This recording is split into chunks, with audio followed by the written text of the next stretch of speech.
Hello. Today I'm going to do a brief walkthrough of the Adaptive Cards embedded experience. This is an experimental feature, and this is a high-level overview. For those of you that have not used Adaptive Cards, you can go to adaptivecards.io to learn more about the feature.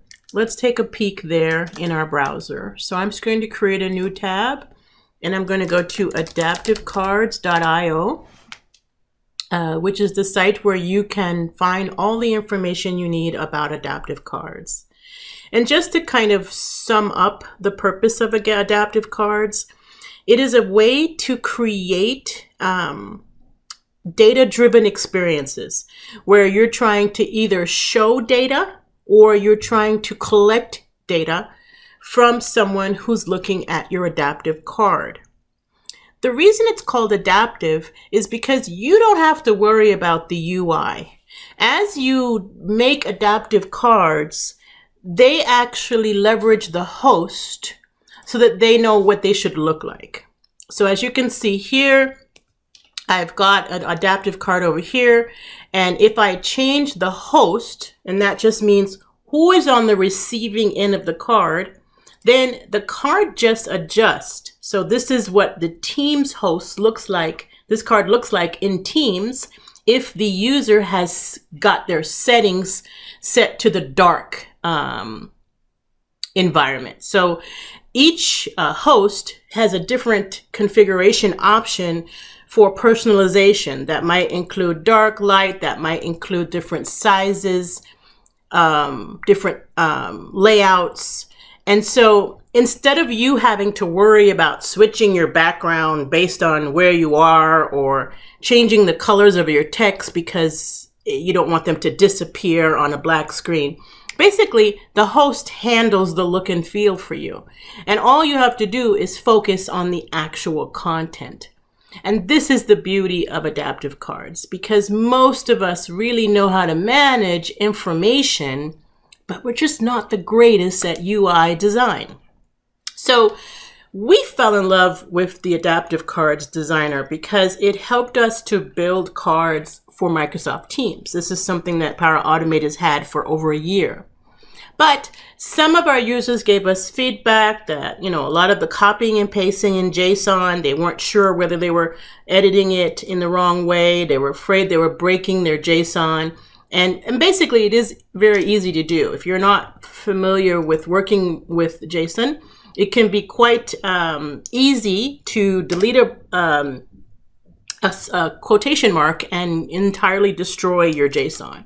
So how could we make this easier? Well, what we decided to do is we decided to actually embed the designer directly in Power Automate. This way, you build and you map your data all in the same action, okay? And this should make things considerably easy for everyone. You can see on the left here on this slide, this area on the left here is a typical action. We released in January, February, the actions for waiting for a response, and that's the one being used here. And you notice it has a place and a button for editing the adaptive card. When you click on that, it opens up an embedded designer into Power Automate so that you're working all in one place. So we're going to go over the key factors of using this designer. I want to point out that you have first an area here. This area can pick up dynamic content from actions above. It works a lot like the actions such as select or create HTML file or create CSV file, in that you decide what your headers are going to be and then you map those. Then once you get in here, you can bind those mappings to display controls. And then finally, if you're requesting data, so these are input controls, where the person seeing the card will enter their data. In that case, you'll be able to name them with an ID that will come out later in your outputs of this action. So here are the very three important points that I just brought out. using this embedded designer, there are 3 steps you need to be aware of. 1, mapping data. How do you map data from the actions above? Binding data. Once you've mapped your data, how do you use that mapping in controls of your card? And this is for display purposes. And then finally, if you asked for inputs from your consumer, how do you get those outputs? And so these are the 3 things I'm going to go over today. So let's do it. So we're going to go back to Power Automate. And I'm going to start by saying you need to turn on our experimental features, because this is an experimental feature at this time, and I'm on April 3rd of 2020. Here we go. I've zoomed in so you can see really well. This cog at the top right, if you click it, will give you a menu. And you want to click View All Power Automate Settings. And then you want to make sure that the experimental features are on. You will also get a chance to look at our new experimental editor and designer as a bonus, because when you turn one feature on, you actually turn them all on. And the 2 experimental features we have in motion today are the designer with dynamic content and formulas, and then the embedded adaptive card designer. So you have to make sure that that's on before you even start to try and do this, okay? So now I'm going to go to my flows, and let's make a new flow from scratch. Now, what I have done to make this a little bit easier is I have set up a SharePoint site to help. So I'm just going to open up SharePoint. And here in SharePoint, I'm going to go to my planning list. And so if I go down here and click on See All, I'll see all the sites that I am a member of, and I'm going to open up the planning team site. Just going to zoom out a little bit here. And you'll notice that I have a list here in SharePoint called Potential Change Orders. I'm going to use this list as our sample. This list is capturing contractor change requests. So contractors are building something. As they're building something, they discover they need more money or they need more time. So they submit a change request that has to be approved by the resident engineer. And if that change request is approved, then the money is added to their baseline budget, and or the time is added to the schedule. Okay? All right. So we want to post to the resident engineers Teams channel. We want to let them know, hey, a new change order just came in. We want to give them the information about the change order so that they don't have to go to SharePoint. They can just see that information right there in Teams. And then we want to ask them if a meeting is required. So normally whenever contractors may get a little bit heavy-handed on the request for change, resident engineers may decide to meet with them to find out, do we have any trending problems in our specifications or in our drawings that would provoke extensive change requests. They might want to discuss it. So if they say yes, then a process can be kicked off to create that meeting. Okay, but we want to find out right away, do we need a meeting for this, or can we go ahead and maybe continue with our approval process as normal? All right, so that's what we're going to do. So we're going to go here and we're going to make a brand new automated flow. And we're going to call this new PCO. And this is going to happen when a new change request comes in. So when a new item is created on SharePoint. Okay, this gives us our trigger. And now we're going to choose the site and the list.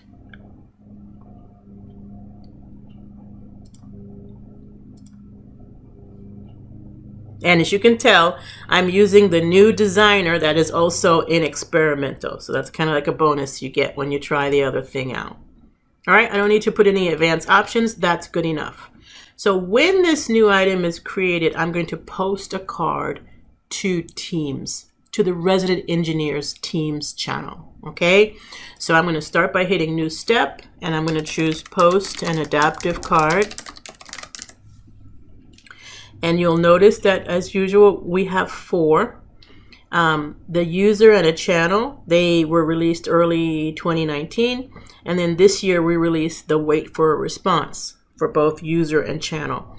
If you want information back, you need to use one of the wait for a response. If you just want to share with them data and you don't need them to respond to you in any way, then you can use one of these. All right, but in this case, I'm going to combine data with a form.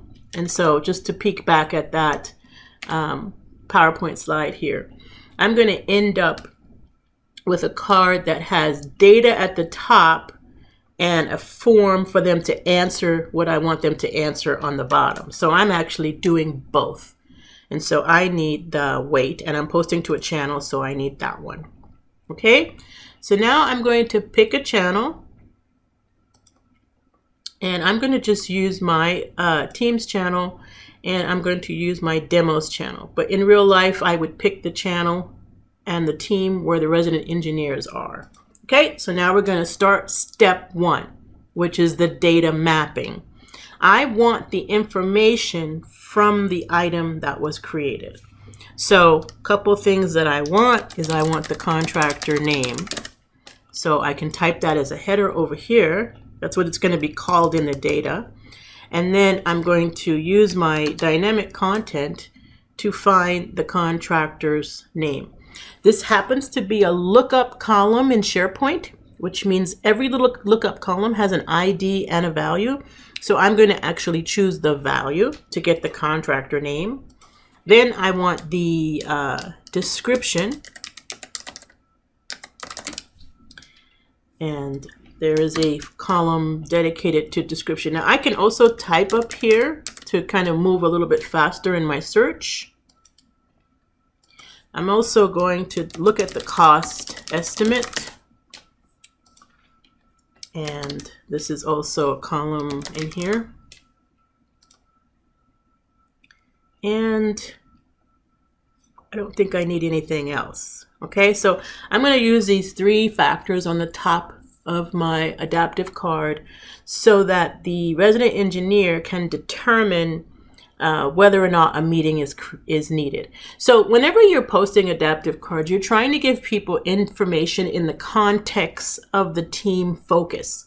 In this case, these resident engineers need to be able to raise a red flag and have a meeting if a contractor is either asking for way too much money and or getting very needy and asking a lot. And so we need to give the resident engineer enough information to make that decision. All right. And that could be everything in the list, or it could just be a few things in the list. All right. Now, before I create my card, I am going to also add an update message. Okay. Response received. And I'll explain this. And I'm also going to say I want the card updated. So what does it mean to update the adaptive card? Well, when you look at this card, and you'll see in a few minutes, it will have places for me to fill out the form fields, right? But then they're going to press the submit button. If we do not update the card will blink for a second, and it'll just go back to looking normal, right? Which is fine. But somebody might assume they can submit another answer, right? This is a first come, first serve situation. Power Automate stops listening for submissions after the first one. So to mitigate the risk that somebody might try to submit again, unsuspecting that nobody's listening, we actually update the card with some text, and it can be any text you want. You can even use dynamic content from the actions above. And then you actually make sure you say should update the card. And this will collapse the card. You'll see this happen, don't worry, in a couple of minutes. And now they will only see what you said and who did this, the submission, and then nobody can submit again. It'll be impossible. And so that'll mitigate that risk. All right, so now I'm going to actually create my adaptive card. And we give you like a card by default, and it's a good one to use in this case. So like I can click on this, and now I want that place to be the contractor's name.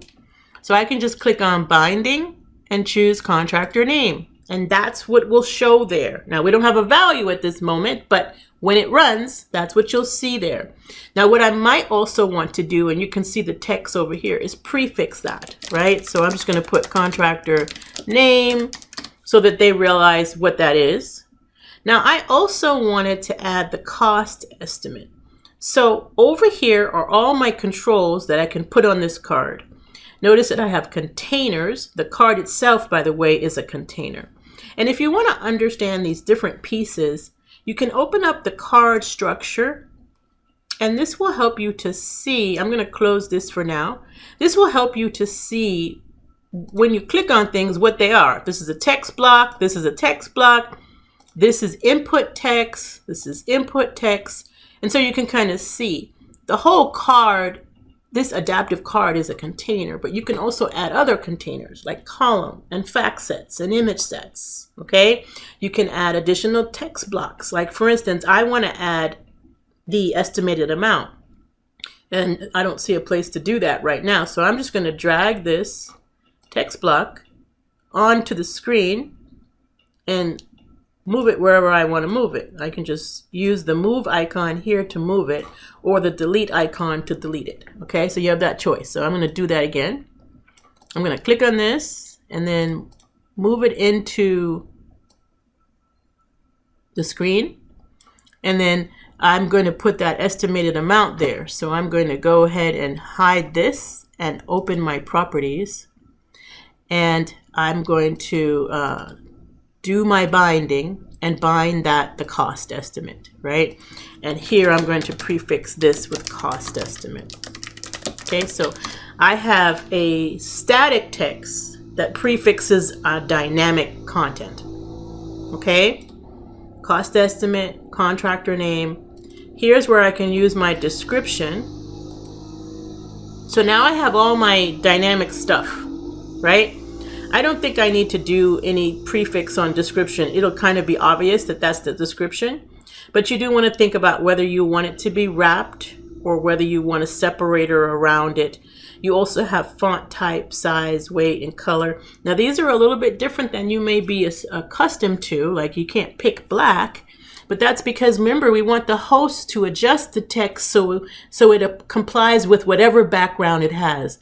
So we don't want to set text to black. We want to set it to one of the default properties here that are explained in the adaptive card schema. So if you go back to the adaptive card designer, at the top you'll see the schema explorer, and you can click on any of these controls and find out what are the options. You can see here the color options here are very different than what we're used to. You're not going to be wanting to set any colors or backgrounds, because then you'll actually negate the whole purpose of the adaptive card. All right, so I'm going back to my flow, and I'm going to change this. I want is a meeting needed. So this one I can literally just change the text.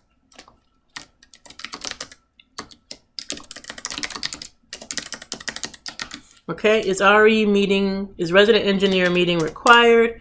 Now, this is just a label, so I don't have to do anything else. All right. Now I don't want this, so I'm just going to delete it. I don't want this. I'm just going to delete it. And I think I'm fine, right? I can put a separator around this so that there's a separation between the display, and I can increase the spacing if I want to as well. Okay. But this one, I want to be a yes, no choice field. And this is an input text. So I'm going to look for inputs, and this is when you want your consumer to respond to the card. You'll always be pulling from inputs. I'm going to choose choice set. All right, I'm just going to get rid of this. It's in my way. And you can see these are the choices I just added because I couldn't see them. So now I've just got it down to just one choice set. And it has choices over here on the right, which I really love, that you have not only a display value, but a value that would result into the JSON output. This is great for CDS entities where you may want to have the CDS option set string on the left and then the option set number on the right, so that you can update your CDS data based on what was selected as a string in the adaptive card. The other thing I'm going to do is change the placeholder text to just say select one. And then I'm going to add another input because I want them to be able to comment, and another text block for the label, right? So I'm going to move that up. Sometimes I do, you know, it's more my mouse than it is the UI. Sometimes I do have a little bit of trouble moving things around with this mouse. Okay, so I'm going to name this comments. So this is, and then I'm going to take an input text and put it right there. Okay. You only get the bind for things that are not input, because you wouldn't be binding data whether you want them to type.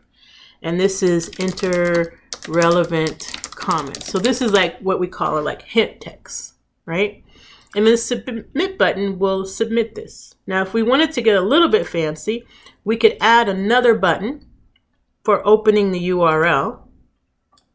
And we could just simply name this view request. And now this could be the button they press to view the SharePoint item. So I'm going to go and get even an image of SharePoint. So show you that you can put icons on your buttons, right? So I'm going to go to images. Let's see if I can, yeah, this is good. This is the SharePoint logo. I'm just going to copy the link to that ping and go back to my flow. And if you notice, all buttons have two URLs.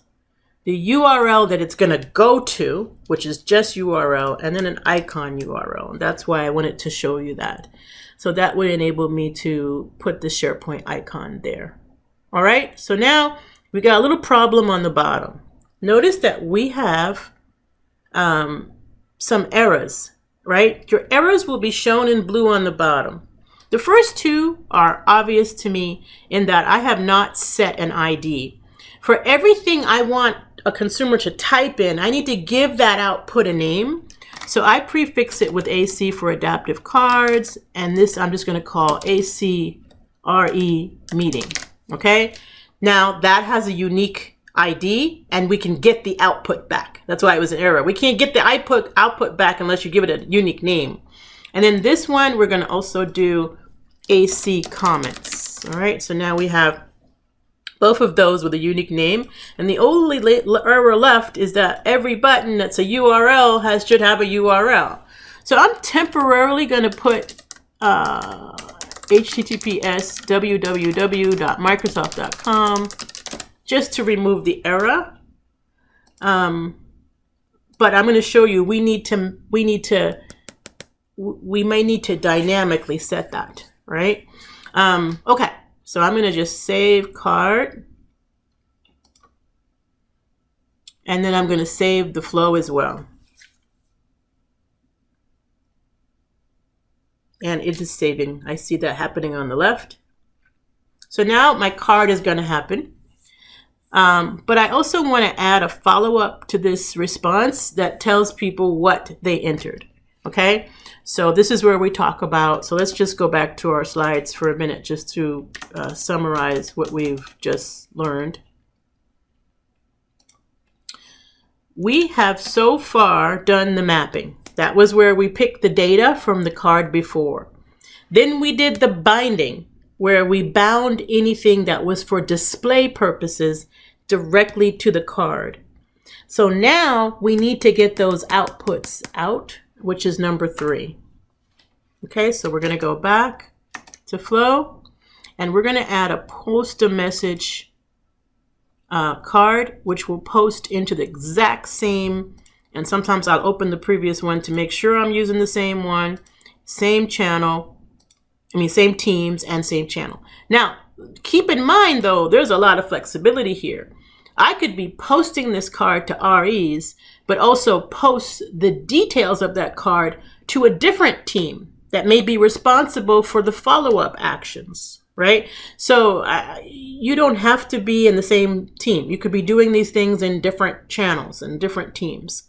All right, so now I want to get back what I wanted. So I want to know, what did they say?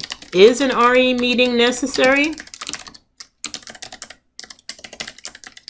Kind of pulling the response out. Of course, I'm in a rich text here, so I can rich text control it, but I'm going to go get the outputs of this. And unfortunately, you won't see them yet in the designer. So if I do AC, actually nothing is going to come up. Even the whole card is not available. The only action that's available is the one before that, okay? We don't get this one. We only get this one. So how do we handle this problem? And we are working to resolve it. You just have to use a little function, all right? So you're going to use a little expression called outputs. And then in the outputs, you're going to put the name of the action to wait. And the reason I came out is because I don't want to have to worry about this really long name because it needs underscores and stuff like that. So I'm shortening this to post wait, just so that it makes it easy for me to get these outputs without having to, remember spelling and stuff. Okay, so now I want the outputs. Let me start over so you can see. FX, all right, and then outputs. And then in here, I'm going to put the name of the post wait action. So the action that I use to post the adaptive card in wait. And then I'm going to go into the body of that. And then from the body, I'm going to go into the data. And from the data, I'm going to go into all the fields that I want, right? Now here's where I have to kind of remember what I typed. So I suggest you write it down. Every output is going to immediately follow .body.data. Okay, so sometimes what I'll do is after I do the first one, I'll copy that one, right? Because that one is good for is meeting required. And then for the comments, I'm going to use a very similar formula. So I'm going to get after that and I'm going to hit my FX and paste my last thing and just change this to AC comments. And I think you can see also why I use a little prefix to help me always remember how my outputs are named. They are all named with the prefix of AC. But only outputs that I need a response from my consumer need to be added there. Okay, so that's our comments, and we don't even need this label here. Let's take this label out. Okay, all right, so now let's give this a go. We're going to zoom out, press save, and then we're going to test it.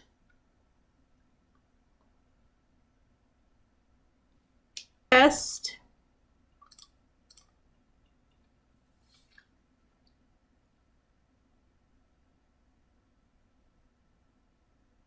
And it's waiting for me to add a new item. I forgot. I made it, the trigger is when an item is added. So I'm going to do a quick edit here. And all I'm going to do is copy this row down to the bottom, which will trigger a new item. It wasn't. Okay, so it's just the screen. All right, so now we have a new item on the bottom. Looks like item number 36. Or unless it went to the top. Yes, it went to the top, sorry. So this is sorted by last created. And so we have this item. So this triggered our flow, I'm 100% sure. If we go back to our flow, you can see that it's running. Now, of course, because we have a wait action, it's waiting for me to do something with it, right? So let's go back to Teams, and there we'll see our card.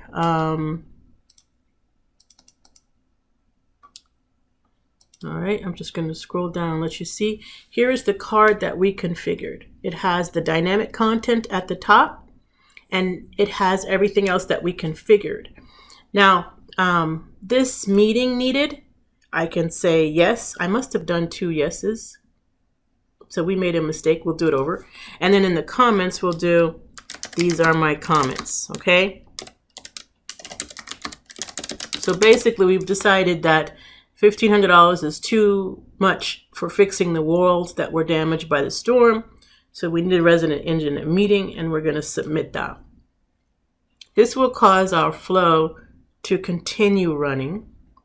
And what it's going to do next is post that response. So notice that it collapsed the card, right? Because we set that setting to say this, and it always tells us who responded, but it doesn't tell us what they said.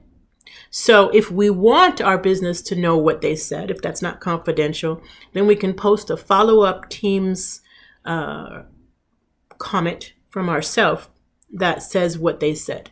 And basically they said yes, and they said these may have comments. All right. So really, really easy to do. But we did catch an error, right? Didn't we? So let's go back and edit our adaptive cards and look at this choice. Yes, you see what I did? I did 2 yeses instead of doing yes and no. Remember, this is what they see on the left side, and this is the output value that you can use in your follow-up actions. All right, so that's why that happened. So I'll just do a quick save and test. I love when I make mistakes in videos like this because it does give you an opportunity to see real life. Yeah, mistakes happen. That's just normal. I should have used the last. I should have used, instead of testing from fresh, I should have used the last one. So we'll just trigger that again. I'm going to use this one, which has a little bit more money. And I'll just paste that on the bottom to trigger a new item, because that's my trigger. And then I will edit that, exit that mode. And then we should see a card coming up here in just a second. By the way, the flow is running. Okay, there we go. We see our new card, and this time we've got yes or no. No meeting needed. We expected this cost. All right, so they're going to go on and continue with their processes as normal. No need to set up a meeting. We actually ended up posting what they said here, and it all worked out fine. So sometimes you'll make mistakes, but it's really easy to fix it. I hope you enjoy using adaptive cards with Teams. Please remember to think out of the box.